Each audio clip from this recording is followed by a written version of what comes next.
Hey, everyone. This is Kristen, and she has a degree in accounting and finance from Fort Lewis College and has returned to the financial services after spending some time in corporate America and owning a couple small businesses. She can relate to just about everyone's situation because she's experienced it herself. One of the biggest reasons why she came back to the financial services was to find a company that focuses on the education of money for individuals, families, and business owners. She is passionate about what she does and enjoys giving people the opportunity to leave the financial strife behind and move forward with a plan they can believe in and grow with. She is a dynamic and sought after speaker of educational workshops and seminars. She has found her home and loves being able to be the service, whether it's with her clients, other agents, or other team members. She is the host of Wine, Women, and Wealth in the Westminster area and has been giving back to the community for 3 years now. Most recently, she published her first book, Own Your Future. It is the actual steps she used to catapult her business and career with 5 Rings Financial. It teaches you to trick your brain into achieving crazy big goals with ease and joy. Who doesn't need to know that? I love it. Thank you so much for joining us, Kristen. I'm so excited to have you here. How are you doing today? I'm doing excellent. I'm excited to be a part of your little mission of just giving people hope, which is really, really awesome. So I'm really honored to be here. Yeah, thank you so much for your time. We really appreciate you coming on and sharing your story and your nuggets of knowledge that you have, especially around the financial world. Like, who doesn't want to know those things? So thank you again for being here. I love starting out with relatable things and interesting facts. So go ahead and tell us something interesting about you and your life. Something about interesting. So, I can tell you the background. I've been married for 21 years. We have 3 kiddos. We have a dog. We have a house. We have like all the really normal stuff. We like to go on vacations and go boating and camping and, all of that stuff. But one of the things that you wouldn't know about me by just looking at me is that my husband and we owned a bail bonding company for 6 years. And so kind of a crazy thing because, I don't look like a bail bondsman, which was a great compliment when we were doing business with our clients, helping them out of a really, really tough situation. But that's how we planned it. That was our ideal client, was the kind of people that don't get in trouble every once in a while, but sometimes bad things happen to good people. And that's kind of really what life is about, is like life's going to show up. Right. And that's, we get out of college and high school and all that kind of stuff. And we're just like, oh my gosh, the world is mine. Right.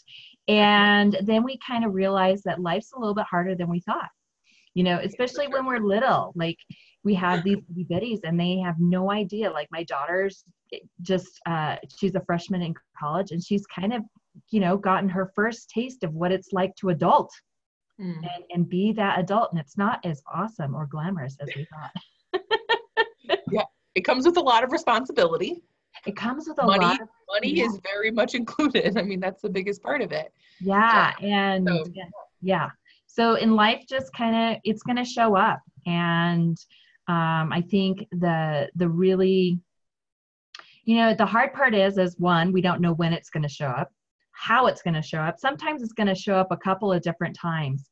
But the nice part is that we get to learn and realize when we walk through those moments of fire is that it's never terminal unless we allow it to personally let it take over. Absolutely. But it's there to help us grow and to do other bigger, better things. And so, yeah. I love that. Absolutely. And I love that you're talking about how you don't know when it's going to show up, because that is life. Exactly. We don't know what wave is coming. Is it, it's never going to be all positive. I mean, bad things happen to good people, like you said. So just knowing that when it comes, that you're mentally prepared for whatever it is key. So I love that. So tell us something significant that's happened in your life that surrounded fear, and something maybe that held you back and didn't help you like live fully. Tell us about a time that fear surrounded you. Well, I mean, I think you get to a point, it was probably, I'll say that it probably really started when I was asked to leave corporate America, right? So asked to leave corporate America back in 2001 when the .com went boom. And so then I'm at home with our first child. And then it was a couple of years later, we had another one and all that kind of stuff. But so now I'm at home, I'm full time. And so now it's like, now what is my new identity? What do I need to do? Can I really just be at home with the kiddo and we survive that financially? And, as women, we're not just like one-dimensional, two-dimensional, three-dimensional. We're multifaceted, we're kind of like that really pretty diamond, and they've got different sides and the cuts and all that kind of stuff, because we have so many ideas and ambitions of wanting to be more. And so, it kind of really started there, but there's that piece of the unknown. When you don't really know what that future looks like, we kind of hope that it's going to turn out a certain way when we get started. And so we started our bail bonding business in 2003 when my husband lost his job, and he was the sole provider, right? We only had the one income, and we're like, oh, yeah, that he's like, don't worry, I'll have a job in like a week. Yeah, no. Doesn't always work. 3 months later, he gets in the back door, goes back to the same corporation, but in a different capacity. But it was our wake-up call of, that can't be the plan. That can't be it. And so that's when we went on a mission to kind of really figure out, is there something that I can do at home, and still raise the kids, still be there for the kids. And so we looked at a whole bunch of different possibilities. We had conversations with like Allstate, right? And they were like, oh no, you can't bring kids to the office. And I'm like, well, what do I do with them? Right? Oh, no, And so we had a lot of different conversations. We had one of our friends from high school, he's like, so have you ever thought about being a bail bondsman? I was like, do people ever actually really think that? Does that ever come up in conversation, even by yourself? Like, I don't know, maybe I should be a bail bondsman. That doesn't happen. Right. But when we looked at the plan, the business plan and all that kind of stuff, it was like, well, that's actually pretty easy. We can run this out of the house. You never know when you're going to be needed. It's not like always at night. I wrote a majority of our bonds during the day. I take the kids to work with me. We all go to jail, and we'd fill out paperwork and we'd post bond for the criminal. And so, and then we were done. We never had any interaction with criminals. And if you think about it, the jail is the safest place to be because there's a whole bunch of cops right there. Right. So, so we did that for a long time, and we were just kind of going. It wasn't like we were going, I don't think we had envisions of doing this forever. It was like for the time being, and so we did it for 6 years. We learned a lot because, especially about marketing and all that kind of stuff. But as far as energetically, it was a big, energy sucker. You're not dealing with cream of the crop individuals, right? We had families that we bonded out everybody but grandma, right? So it's, and then you have to deal with people lying to you all the time and, all of that. So the energy is a lot of negativity. It's like, it's always negative, right? Yeah. And so I was done. I was like, because I was doing the majority of it. My husband was licensed, but he was still working full time during the day. And so he, every once in a while go write a couple bonds at night. But for the most part, it was like, so I was done. but it was, and then that brought us to right around that 2008, 2009 time where like not only did our business with our bail bonding, we waited a year too late to try and sell it. And so then the industry itself, bail bonding, started changing, and government and all that kind of stuff. And so that wasn't working out quite as well. So that was kind of going imploding. And then my husband lost his job. Fear on that. Yeah. Then my husband lost his job again. Yeah. And then he started, and we were in the process of moving into building a marketing company that worked with small businesses. And so we had our largest client, which was a roofing company, and we were helping them build brand and reputation here locally. And then Ed was also selling roofs for them and all this stuff. And so they opted not to pay him like $40,000 in commissions and for work done and all of that. And then, his buyout from getting laid off was, we're like shoveling money out the door. Yeah. And nothing's coming in, and, and so we're like living this perfect storm, right? Like just total complete stress of, thinking we were doing the right things. We were working hard. We were showing up. We were all of that. And then like everything is just like, we were in quicksand. We were literally in quicksand. So the more you moved, the further down you got sunk in. Wow. And it was in 09, you said? Yeah, 09, 08, 010, 2010, and so, we're trying to negotiate with our creditors. We had yellow book pages coming after us because they're like, hey, you owe us for this marketing. We're like, we can't pay it, right? Because, so we did the only thing we could. Yeah. And we had to file bankruptcy, and we were so embarrassed, like so ashamed. So, that all shoulda, coulda, what, all of those kinds of things that you kind of go through, especially when you're talking about money, that, where there's a lot of taboo and criticism, and people will intentionally try and make you feel bad and all that kind of stuff. And plus the market's tanking, and we're watching our IRAs go like this, and plus we're pulling out of our IRAs to feed the kids and keep our house, and all of that stuff. And so we didn't tell anybody. Like, it was just me and Ed. The kids didn't know we were going through this. I mean, I even remember like the lowest of having to go sign up for food stamps. Right. Wow. So during this time of like massive fear of all of this perfect storm that's happening at this time, where were you mentally, and how did you feel about yourself at that point? Mentally, I was lower than the gutter.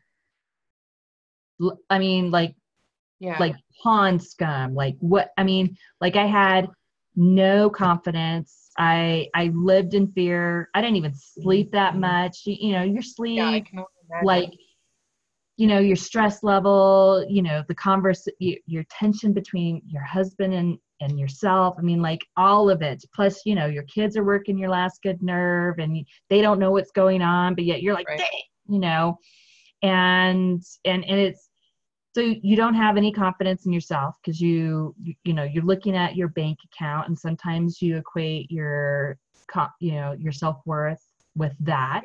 And it wasn't like you guys weren't trying. Like, it wasn't like you just gave up. You guys were, like you said, doing the things, showing up and like working on it, and it just wasn't working for you. Yeah.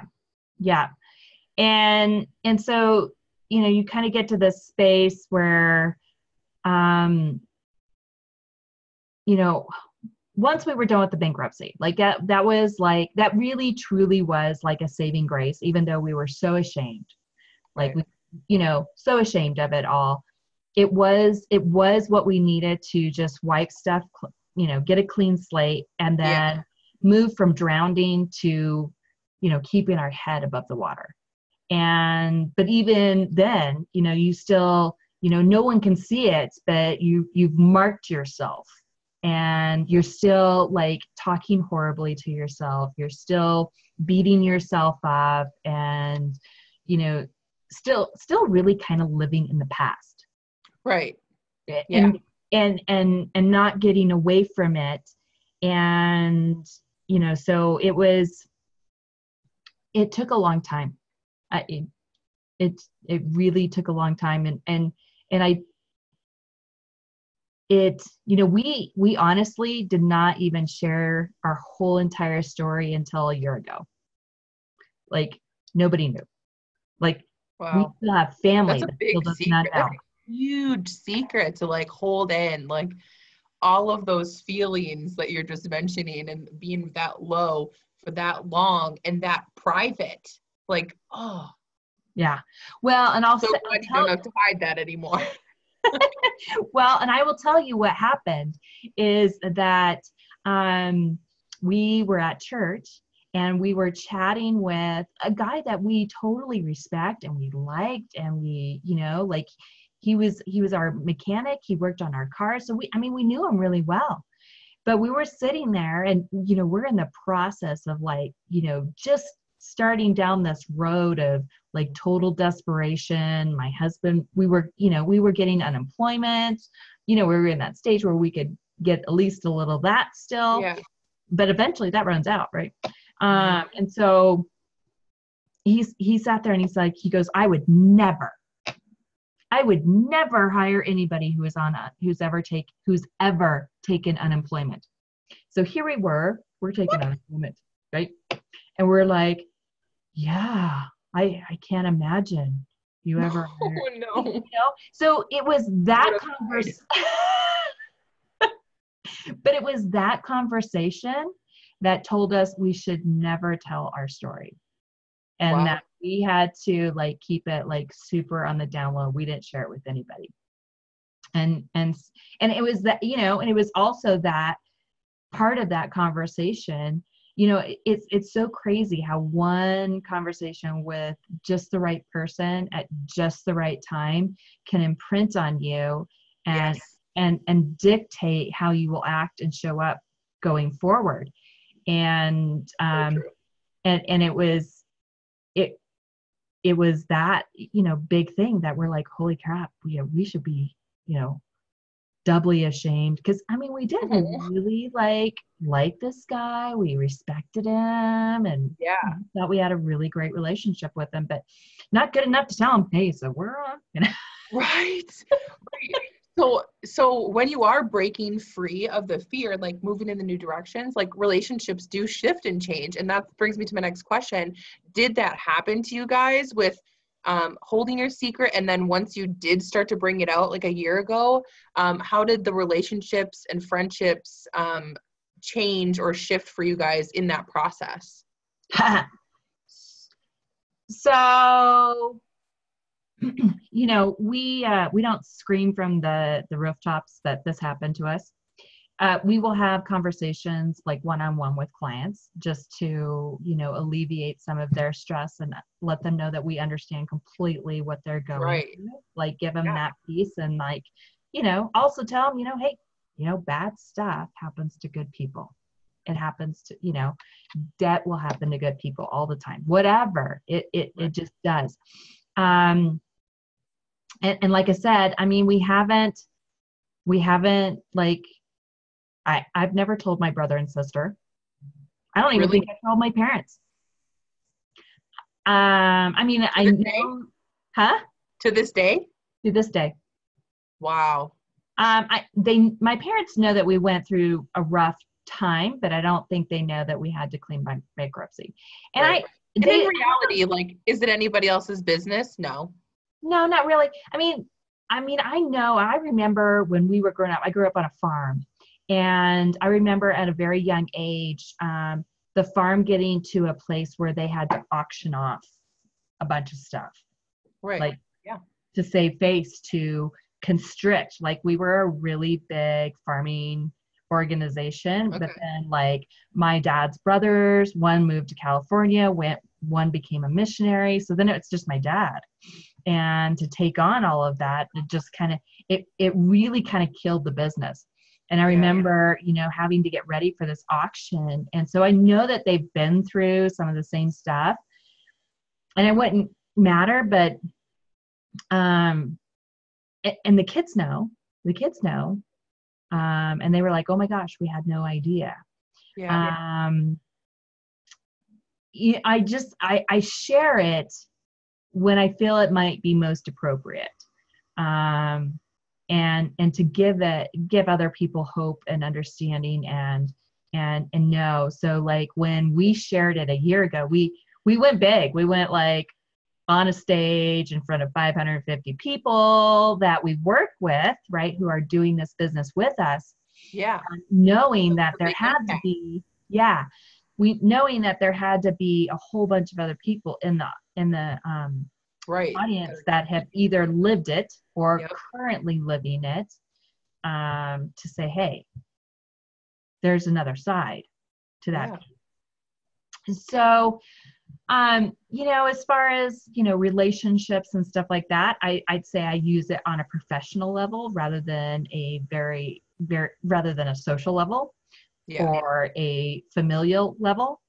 'Cause I just feel like there's still so much judgment wrapped around that. And because they don't understand, or, you know what I guess it's kind of a weird thing. Yeah. So. Yeah. It's like a stigma about, you know, who files bankruptcy and those people and whatever people say about things like that, you know? Yeah. But so yeah, obviously relationships changed a little bit, and you really use it for, you know, bringing light to other people that there is another side. And that's great. 'Cause I really see it as, do you need to sit down and tell your family that no, I don't see that you would need to do that, but I can see how that could be a huge burden to like know that you're keeping a secret like that. Like you were not telling them on purpose because you were ashamed when you didn't need to be. Right. I could see that. So what compelled you guys to jump ship from like hiding it and get on stage? Even that, was that the first time you talked about it? So what really pushed you to do it? Was it, you know, the benefit of helping other people, or tell us more about that? So our speech was teaching people or talking to them about the power of grit. And so, you know, there's so many movies out there that talk about grit or who are really deep down about grit, like that never say die, perseverance. You know, do there's what it takes. all of that. So our speech was about, you know, grit and what that looked like, what that felt like. So we walked them through our story of, you know, the scary points of being like at the gas station going, God, I hope this goes through so I can get some gas, right? So I can get home, you know, all of those things, and just sharing that piece. But then, you know, at the end of the movie, there's always that really like, dun, dun, dun, dun, we want, you know, whether it's Aaron Brockovich, whether it's, you know, there's so many stories of individuals, and those are like the best movies, right? Right. Some of the best and most favorite and most loved. You know, Rocky. I mean, even Sylvester Stallone's real life story is very much like it is the Rocky story. It is, you know, and it's just, it's really about giving hope and just saying, hey, if we could do it, you can do it too. And so it's one of those inspirational, get it done, just go to work. It takes time, right? It wasn't like this overnight, like, oh, we woke up one day and we were all about ourselves and we just decided. We decided to go to work, but we still had a ton of work to do. Like, and we're still working through some of the mind stuff, you know. Sure. It's a process, you know, and even working through our money stories and you know, the stuff that we say to ourselves about money. And, you know, we're still working on all that stuff. It's not like, oh, we went to a seminar and we're cured. Right. Yeah. It's not how it works, for sure. No, absolutely.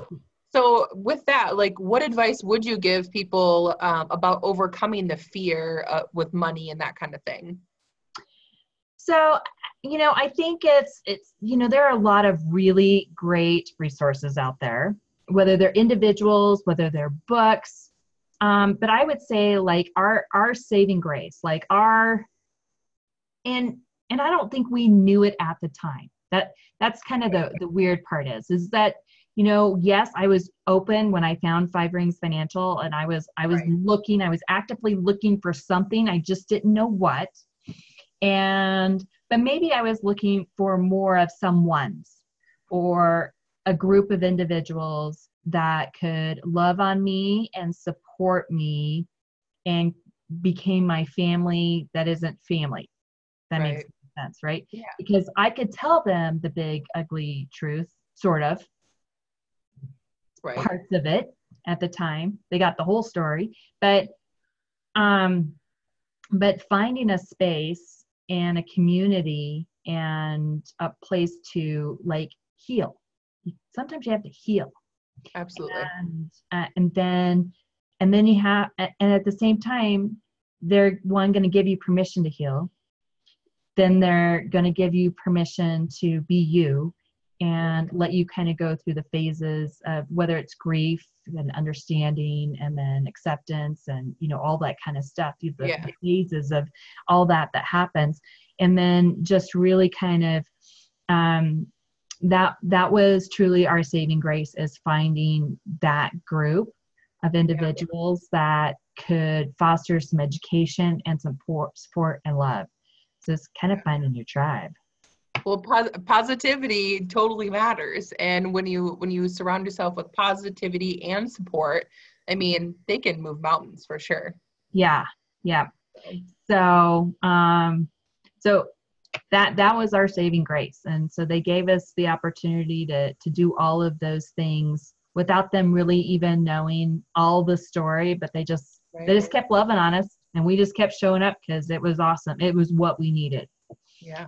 Yeah. So it's great when people show up and they are who you need, especially whoever's in your world. You know, I have a mentor that's taught me that, you know, show up and your world needs you, who you are. Like, they need you to show up and be who you are for them, because you matter.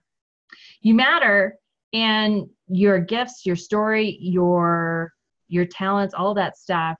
If you don't share them, then ultimately you're being selfish. Right. And your world's going to go without that. Yeah. With the power of what you have to bring to the table to help. Yeah. Because you just never know. You never know when you show up, whose life you're going to impact. Yeah. And it might be the most random thing, right? Like, there's no way that Mark, that guy, our mechanic, there's no way that he even knows how he impacted our life by just that one conversation. Yeah. We never told him. Right. But what if you could, rather than having a negative impact, you know, it could go either way, right? Like, you could show up and have a bad day and impact someone that way, or you could show up and be amazing, awesome, in walking in your strength, all that kind of stuff, and then impact someone and you say just the right thing, you give them a hug or, you know, whatever, and then you've impacted them a completely different way. Yeah, absolutely. That's what I've always strived to do, is just leave whoever it is better than before they saw me. So whether that's telling someone in line that I like their hair. I have a thing about redheads, so I always tell redheads, like, oh, your hair is so beautiful. Like, that is totally a thing that I always do. And like 9 times out of 10, the person I say that to is like, ugh, I hate my hair. And I was like, seriously, oh my God, really? I love your hair. I would die to have red hair. I think it's beautiful.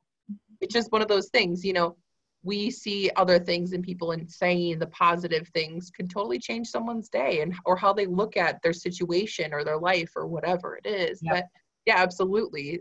Showing up in a positive way is just good for everyone. Yes, So, absolutely. Absolutely.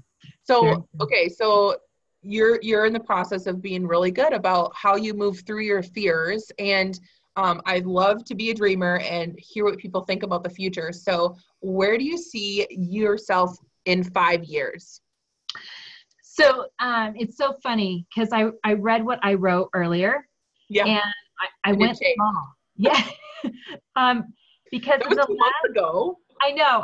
Well, and it's so funny because when, as the more you get to, kind of see and visualize and all that kind of stuff, it's easy to overestimate what we can do in 10 months, but we often underestimate what we can do in 10 years or, and vice versa. Right.